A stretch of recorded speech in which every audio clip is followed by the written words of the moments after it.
శ్రీ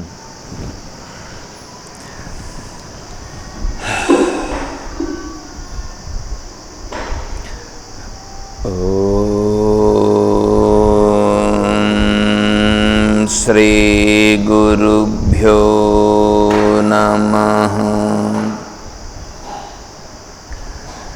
ఓం సదాశివసమారంభాం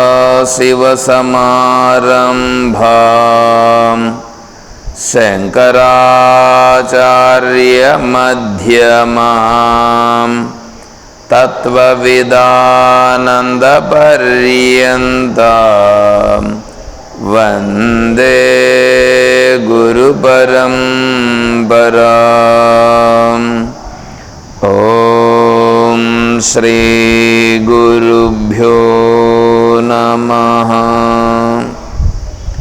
పూజ్య గురుదేవులు తత్వవిదానంద సరస్వతి స్వాముల వారి దివ్య చరణారవిందములకు ప్రణమిల్లుతూ పరిపూర్ణ పరబ్రహ్మస్వరూపులకు ప్రియాత్తమ బంధువులారా, ఓం.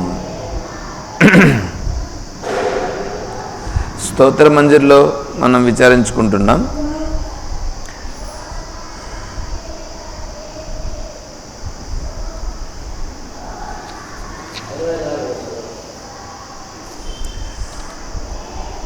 అదైంది. తర్వాత 25వ శ్లోకం.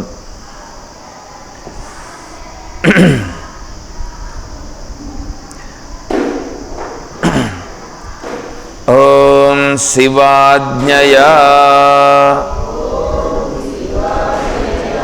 జీవగణాన్ ప్రశాస్తుం భువం గతో భార్గవమండలాద్యః సమస్తయోగి జనతారకం తం సనత్కుమారం శరణం ప్రపద్యే.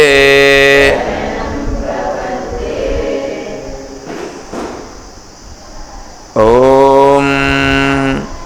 తర్వాత 26వ శ్లోకం కూడా. ఓం కృపాసముద్రం సుగతస్య మిత్రం తపశ్చరంతం గిరిరాజపార్శ్వే జగద్గురుం సర్వమతప్రదీపం నమామి మైత్రేయం అగాధబోధం.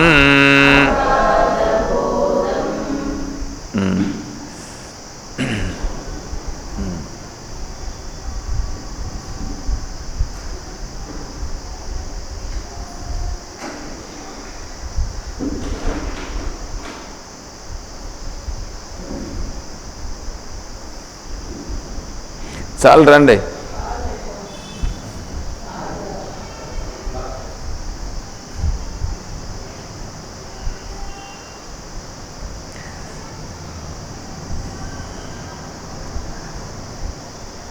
గురు ప్రార్థన.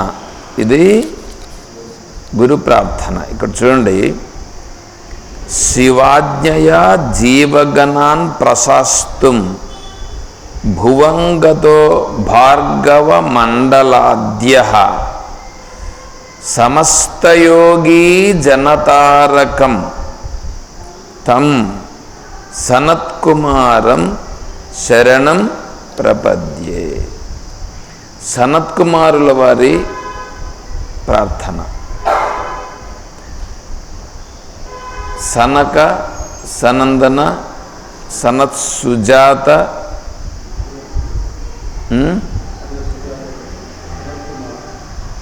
సనక, సనందన, సనత్ కుమార, సనత్ సుజాత నలుగురు. సనక, సనందన, సనత్ కుమార, సనత్ సుజాత వీరు నలుగురు. మనకు భగవద్గీతలో కర్మయోగం 3వ అధ్యాయంలో సాంఖ్యయోగౌ పృథక్ బాలాః ప్రవదంతి న పండితాః ఏకమప్యాస్థిత సమ్యక్ ఉభయోర్ విందతే ఫలం.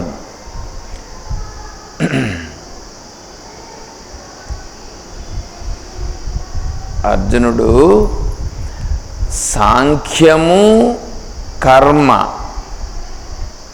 ఇవి 2 ఉన్నాయి. భగవంతుడు 2వ అధ్యాయంలో జ్ఞానమును గురించి చెప్పాడు, కర్మను గురించి చెప్పాడు. ఇప్పుడు 11వ శ్లోకం మొదలు పెడతానే అశోచ్యాన్ అన్వశోచస్త్వం ప్రజ్ఞావాదాంచ భాషసే గతాసు నగతాసూంశ్చ నానుశోచంతి పండితాః నత్వేవాహం జాతునాశం నత్వం నేమే జనాధిపః నచైవ న భవిష్యామః సర్వే వయమతః పరం దేహినోస్మిన్ యథా దేహే కౌమారం యవ్వనం జర తథా దేహాంతర ప్రాప్తి ధీరస్తత్ర న ముహ్యతి. ఇదంతా ఆత్మస్వరూపాన్ని గురించి చెప్పినాడు ఎత్తుకుంటానే. 11వ శ్లోకం నుండి 30వ శ్లోకం వరకు ఆత్మస్వరూపాన్ని గురించి చెప్పినారు. సరే, ఆత్మస్వరూపాన్ని గురించి చెప్పి మళ్ళీ ఏం చేసినాడు? స్వధర్మం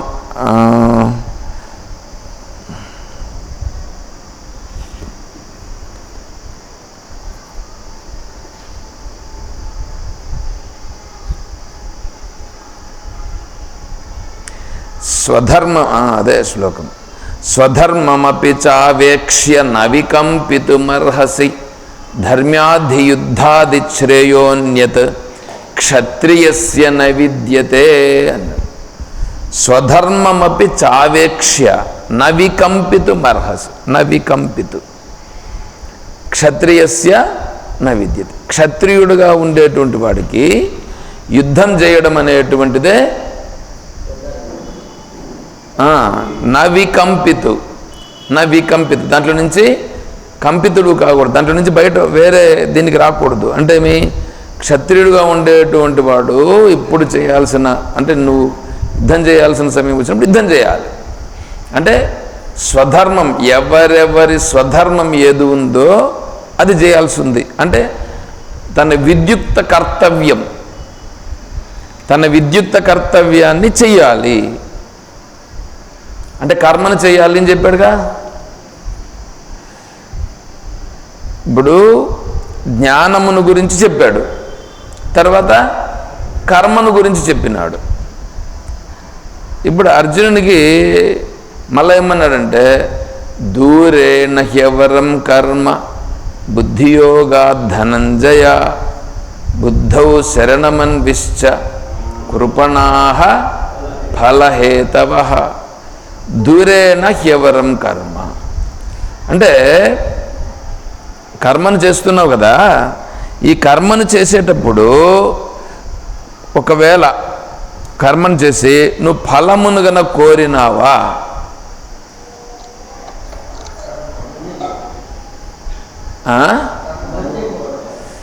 కర్మను చేసి ఫలాన్ని గన కోరితే నువ్వు కృపణుడవైపోతావు అని అన్నాడు.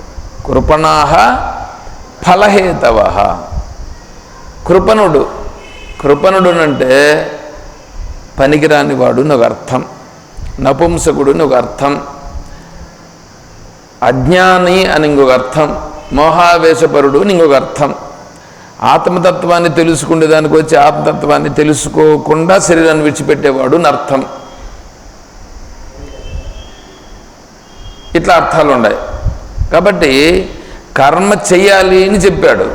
స్వధర్మాపి చావేక్ష అని కర్మ చేయమన్నాడు.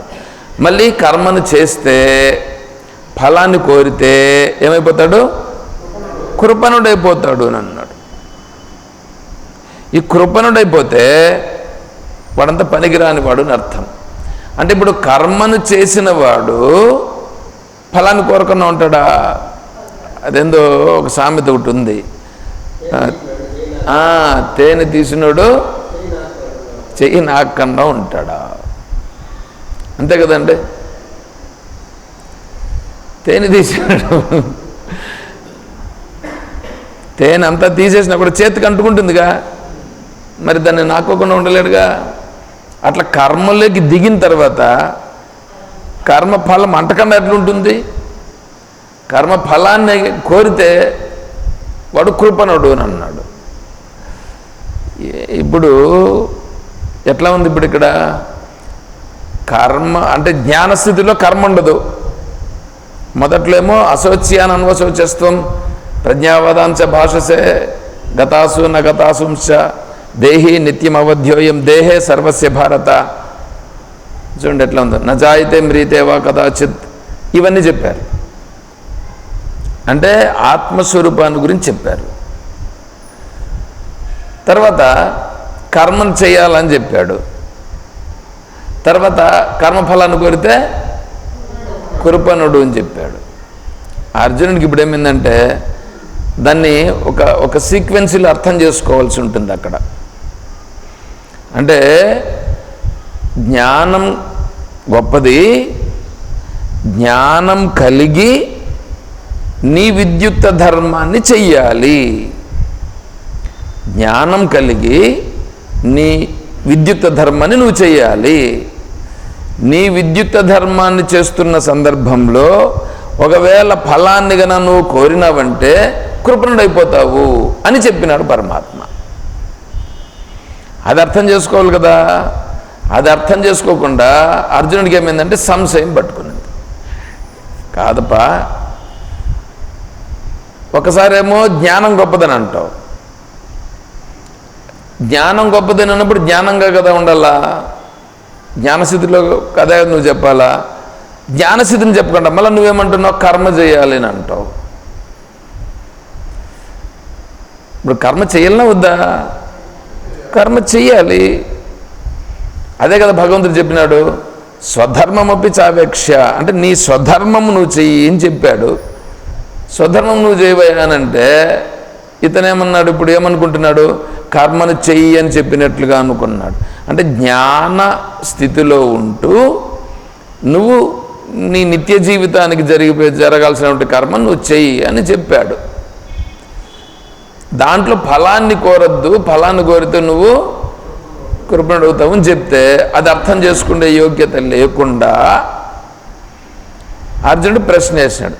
జాయసే చేత్ కర్మణస్తే మత బుద్ధిర్జనార్దన తత్కిం కర్మణి ఘోరే మాం నియోజయసి కేశవ వ్యామిశ్రేణేవ వాక్యేన బుద్ధిం మోహయసీవ మే తదేకం వద నిశ్చిత్య ఏన శ్రేయోహమాప్నుయాం.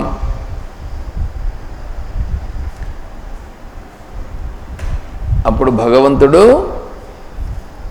అంటే అర్జునుడు ఏమని అడిగినాడు, అయా వ్యామిశ్రేణేవ వాక్యేన, మిశ్రేణ అంటే మిశ్రమం చేసి చెప్తున్నావు నువ్వు. ఏమిటా మిశ్రమము? కర్మ అంటావు, జ్ఞానం అంటావు, ఫలాన్ని కోరద్దంటావు. ఎట్లా ఇది నాకు అర్థం కాలేదే. ఇప్పుడు నేను కర్మ చేయాలనా, లేదా ఫలాన్ని కోరకుండా ఉండాలనా, లేదా జ్ఞానంలో ఉండాలనా? ఏదన్నా ఒకటి చెప్పప్పా నాకు, అన్నీ ఇట్లా చెప్తే ఎట్లా అని అర్జునుడు అడిగినాడు.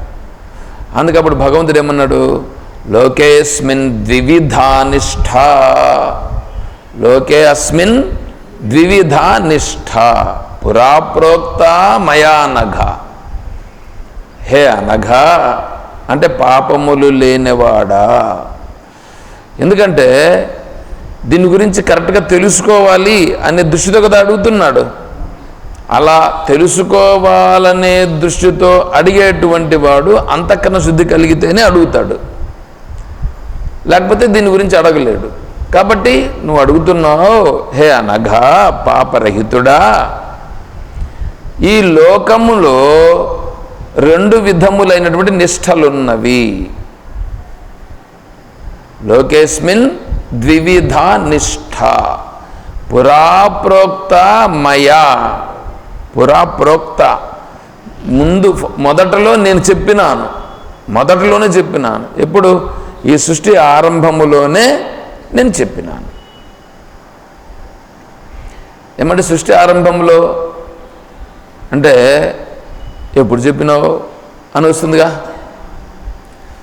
సృష్టి ఆరంభంలో బ్రహ్మదేవుడు పుట్టినప్పుడు మామూలుగా అయితే ఈ సృష్టి సృజింపబడినప్పుడు హిరణ్య గర్భం నుంచి వెంటనే వేదములు అన్నీ వచ్చాయి. అది మనకు హిరణ్య గర్భం నుంచి వేదములు వచ్చాయి. అప్పుడు ఆ వేదములలో చెప్పడం జరిగింది జ్ఞానమును కర్మను. సరే, అప్పుడేం జరిగిందంటే మొట్టమొదట సృష్టి ప్రారంభమయ్యేటప్పుడు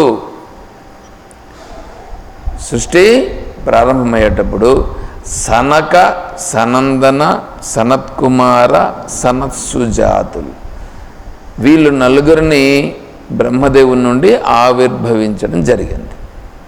అంటే సృష్టి ప్రారంభమవుతుందిగా. సృష్టి ప్రారంభమైనప్పుడు వీళ్ళు నలుగురు జన్మించినారు. జన్మిస్తే సరే, ఇక్కడ కారణం ఏంటి, ఎందుకు పుట్టినారు అనేటువంటిది వాళ్ళు చూశారు. సృష్టిని కొనసాగించండి నాయన అని అన్నారు. ఇప్పుడు బ్రహ్మదేవుడు ఏ స్థితిలో ఉన్నాడు? మొట్టమొదటిలో జ్ఞానస్థితిలో ఉన్నాడు. బ్రహ్మదేవుడు జ్ఞానస్థితిలో ఉన్నాడు. ఎందుకంటే ఇప్పుడే కదా హిరణ్య గర్భుడు.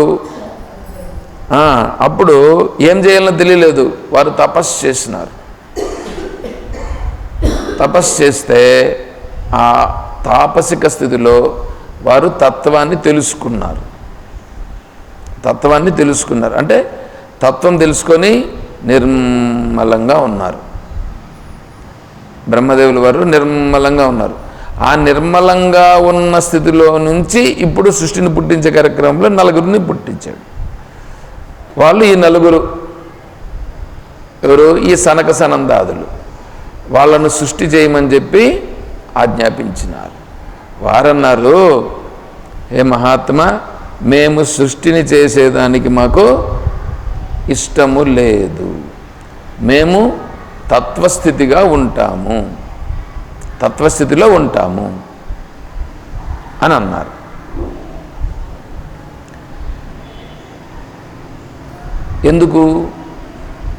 ఎందుకంటే బ్రహ్మదేవుడు ఇప్పుడు వారు ఏ స్థితిలో ఉన్నారు? వారి మానసిక పరిస్థితి జ్ఞానస్థితిలో, తత్వంలో పూర్తిగా ఉన్నారు. తత్వంలో ఉన్నప్పుడు వచ్చినటువంటి వాళ్ళు తత్వస్వరూపులుగా ఉన్నారు.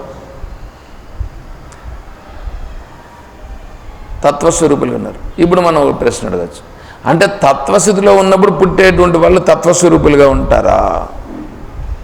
అంటే వాళ్ళ కర్మతో పని లేదా అంటే, ఇప్పుడు దానికి ఏం చెప్పారంటే, ఈ సనక సనందాదులు ఏ మహాత్ములైతే ఉన్నారో వీరు పూర్వ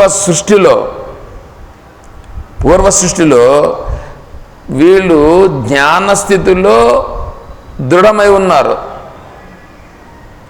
జ్ఞానస్థితిలో దృఢమై ఉండి కొద్దిగా మిగిలి ఉంది సంస్కారం. అంటే జీవన్ముక్తిని పొంది మోక్షస్థితిలో పొందడం కోసం గాను వారి ప్రారంధం మీద ఇంకొద్దిగా మిగిలి ఉంది. ఆ ప్రారంధం కొద్దిగా మిగిలి ఉన్న కారణం చేత వారు ఇప్పుడు పుట్టినారు. వారు కర్మ వైపు వెళ్తారా? జ్ఞానస్థితిలో తత్వస్థితిలో ఉన్నారు కాబట్టి వాళ్ళు కర్మ వైపు వెళ్ళే పరిస్థితి లేదు.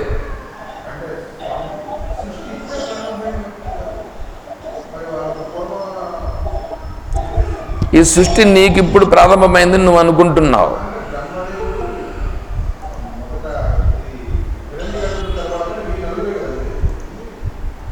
అప్పటి నుంచినే కాదు ప్రారంభమై ఉండేది. అది సృష్టి ముందు ప్రారంభమై ఉంది. అది ప్రళయమై మళ్ళా సృష్టి ఆవిర్భవించింది. అట్లా వచ్చినది. యుగం కాదు, కల్పమే మారింది. ప్రళయమైపోయి మళ్ళా ప్రారంభమైంది. దాని యుగం అనరు, కల్పం. సరే, ఇప్పుడు అలా వచ్చింది కాబట్టి వారి జ్ఞానస్థితిలో ఉంది కాబట్టి ఆ కొద్దిగా శేషం ఉండే కారణం చేత ఆ ప్రారంధాన్ని అనుభవించేదానికి తిరిగి వాళ్ళు తత్వరూపులుగానే పుట్టినారు. ఇప్పుడు బ్రహ్మదేవులు వారు ఆలోచన చేసినారు, నేను తత్వస్థితిలో ఉండి నేను ఇలాగే తపస్సు చేసి ఇప్పుడు నేను సృష్టిని ప్రారంభిస్తే ఇలాంటి వాళ్ళే పుడతారు, ఇంక సృష్టి కొనసాగించేది ఎట్లాగా అని ఇప్పుడు మళ్ళీ ఏం చేశారంటే బ్రహ్మదేవులు వారు కొద్దిగా మళ్ళీ వారు ఆలోచన చేసి కొద్దిగా మనసుతో ఆలోచన చేసి కొద్దిగా రజోగుణ సంబంధంతో కలిగి సృష్టిని ప్రారంభం చేయడం ఆలోచించినారు. అప్పుడు సప్తర్షు అంటే అప్పుడు ఈ ప్రజాపతులు పుట్టినారు. ప్రజాపతులు దక్షుడు మొదలైనటువంటి ఈ ప్రజాపతులు పుట్టినారు. అప్పుడు వాళ్లకు ఈ సృష్టి కార్యక్రమాన్ని అప్పగిస్తే వాళ్ళు చేస్తాము అని వాళ్ళ సృష్టిని ప్రారంభించినారు. అంటే వాళ్ళు కర్మలో నిష్ణాతులు పూర్వ సృష్టిలో కూడా, అందువలన వాళ్ళు కర్మ చేసేదానికి సిద్ధమైనారు, వాళ్ళు సృష్టిని కొనసాగించినారు. ఇప్పుడు వాళ్ళు జ్ఞానస్వరూపులు, వీళ్ళు కర్మ చేసే దాంట్లో వీళ్ళు అన్నమాట. అంటే జ్ఞానస్థితి కర్మస్థితి రెండు వచ్చినాయిగా.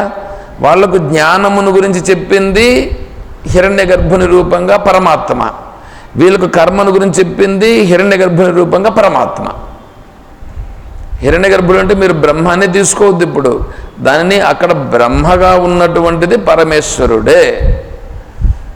ఇప్పుడు మీరు మాట్లాడుతున్నారు అనుకోండి, మీరు మాట్లాడుతున్నారంటే ఎవరు మాట్లాడుతున్నారు అక్కడ? పరమేశ్వరుడే మాట్లాడుతున్నాడు. హిరణ్య గర్భుని దగ్గరికి వినప్పుడు హిరణ్య గర్భుడు బ్రహ్మ. అది మనం అది ఆ స్థాయికి అట్లా పోయినప్పుడు ఏం చేస్తుందంటే అవి వస్తాయి, అలాగ వచ్చేస్తాయి. ఏ చిన్నది చూచినా నువ్వు ఇదంతా ఈశ్వరుడే అనేటువంటి స్థితి వస్తుంది. ఇప్పుడు ఇదంతా జరిగింది బ్రహ్మ నుంచినే సర్వం జరిగింది. సరే, ఇప్పుడు దాన్ని ఎందుకు మాకు చెప్తున్నారు అని మీరు అడుగుతారేమో. ఇక్కడ మనం ఎవరిని ప్రార్థన చేస్తున్నాం? గురువులను ప్రార్థన చేస్తున్నాం, ఇద్దరిని. ఎవరిని? సనత్ కుమారుల వారిని ఒకరిని, తర్వాత మంత్రం చూడండి, ఏడు మంత్రం ఇప్పుడు చెప్పాం కదా. సనత్ కుమారుల వారేమో 25వ శ్లోకము, 26వ శ్లోకంలో మైత్రేయుడు ఉన్నాడుగా.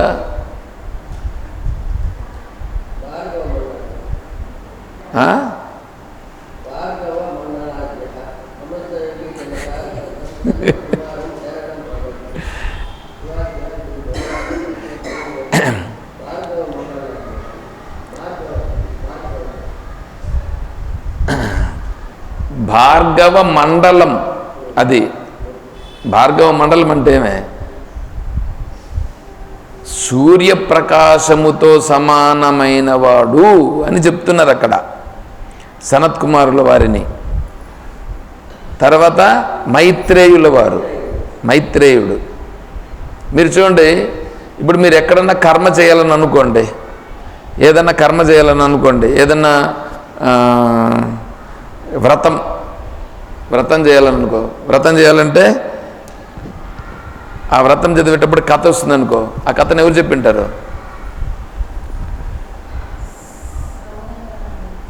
శౌనకాది మహర్షులకు సూత మహర్షి చెప్పినాడు అని వస్తుంది కదా. అలాగే ఈ మైత్రేయ మహర్షుల వారు ఈ తత్వాన్ని అంతటికి వారు అంటే ఈ కర్మతత్వానికి సంబంధించి సూత మహర్షుల వారు.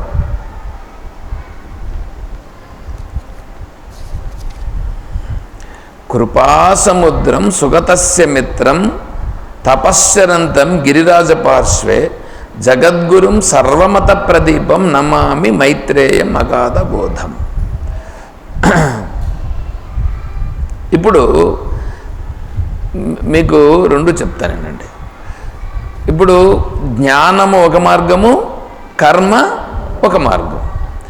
జ్ఞాన మార్గము ద్వారా చేరేది అక్కడికే, కర్మ మార్గం ద్వారా చేరేది అక్కడికే.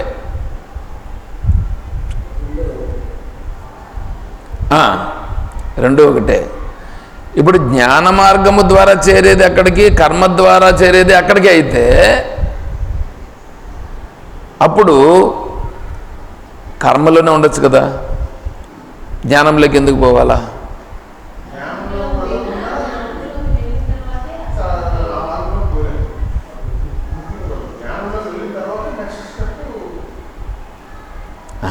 ఇప్పుడు జ్ఞానము ద్వారా చేరేది మోక్షమే, కర్మ ద్వారా చేరేది మోక్షమే.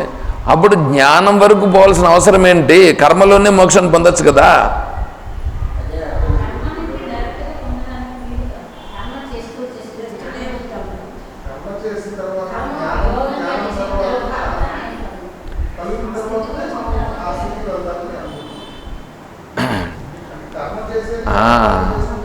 అంటే అదే ఇప్పుడు ఏంటంటే కర్మ ఎందుకు చేయాలంటే అంతఃకరణ శుద్ధి కొరకు కర్మ చెయ్యాలి.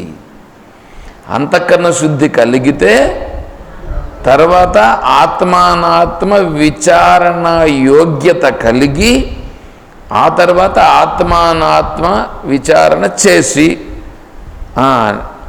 బ్రహ్మే నేను, నేనే బ్రహ్మ అనే స్థితికి చేరుతాడు.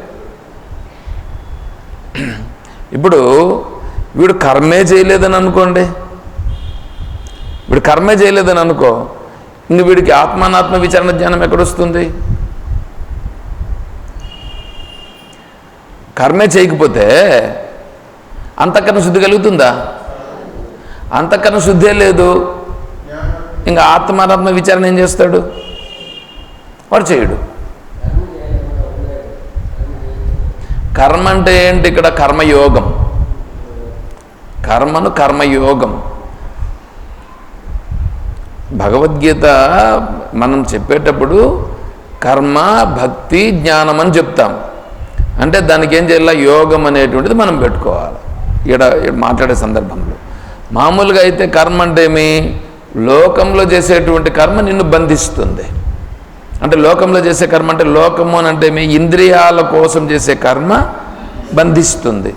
నేను ఇంద్రియాల కోసం కాదు ఉండేది, ఆత్మతత్వం కోసం నేనున్నాను అని ఆత్మతత్వం తెలుసుకునే దానికి నేను ఇంద్రియాలతో కర్మ చేస్తున్నాను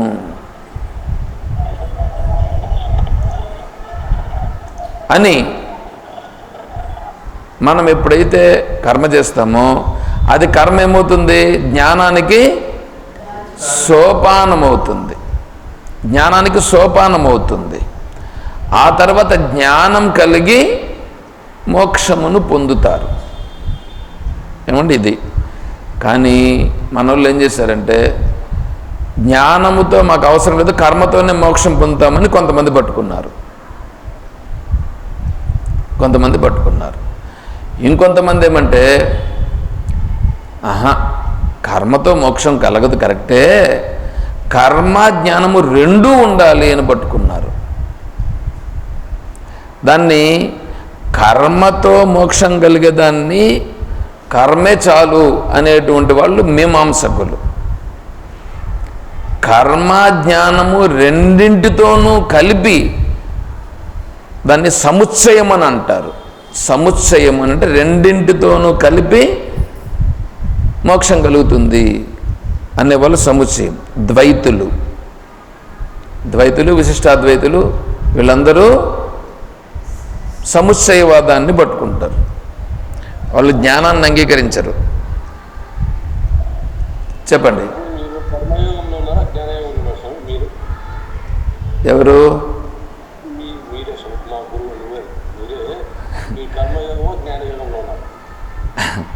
నేను అదే చెప్తాను, దాన్ని వివరిస్తాను, దాన్ని కొద్దిగా ముందుకెళ్ళి నేను అదే చెప్తాను. ఇప్పుడు జ్ఞానయోగం అని అంటే ఏంటంటే